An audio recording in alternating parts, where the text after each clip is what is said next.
দেখেন ভাই, খাওয়া দাওয়া দাড়ি চুল কিছুই করতে পারতেছি না। যে সামান্য বেতন পাই, বাচ্চারে খাওয়াইতে পারি না, বউরে ঠিক মতন দিতে পারি না, এবং সংসারে টাকা পয়সা দিতে পারতেছি না। খুব অসহায় ভাবে জীবন কাটাইতেছি। এটা কি বাংলাদেশের সরকার দেখে না? বাংলাদেশের সরকার কি এখন তাদের কি কোনো মায়া মমতা নাই? তাদের কি কোনো কিছুই নাই? তারা কি মানুষ? তারা যদি মানুষ হয় তারা তারা আমাদের একটু তাকাক। কর্মচারী আমরা কিভাবে বাঁচবো? আমরাও তো মানুষ, আমরা তো রক্তমুক্ত শরীরের মানুষ। আমাকে তারা একটু দেখুক। কিভাবে দেখবে? তারা দেশে হাজার হাজার কোটি টাকা পাচার হয়ে যায়, হাজার হাজার কোটি টাকা মানুষে খাইয়ে ফেলায়, এইটা করে সেইটা করে, অথচ আমাকে দিতে গেলে তাদের সবকিছু ভুলেই যায়। তাদের ব্যাংকে টাকা থাকে না, তাদের এই যে এই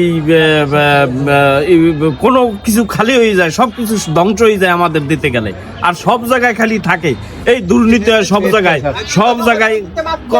সব জায়গায় কর্মকাণ্ডে দুর্নীতি হয়, হাজার হাজার কোটি লুটপাট হয়। তো এগুলো তো সরকার দেখে না, এগুলো সরকার দেখে না। আমাদের কিছু দিতে গেলেই এটা সরকারের গা জ্বলে যায়।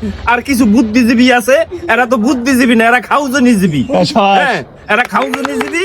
আর এই খাউজনীজীবীরা আমাকে দিতে গেলেই প্রতিহিংসায় তারা জ্বললে ওঠে।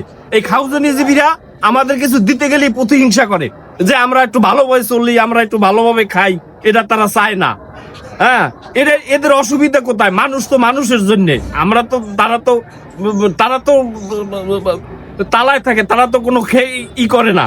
তাদের অসুবিধাটা কোথায়? আমাকে দিতে গেলে নানান বুদ্ধিজীবী, নানান কত কত জীবী যে উদয় হয়, এ জীবীরা দেখে না দেশটা যে মানুষ ধ্বংস করে হেলাইতে খাইছে, হাজার হাজার কোটি টাকা লুটপাট করছে।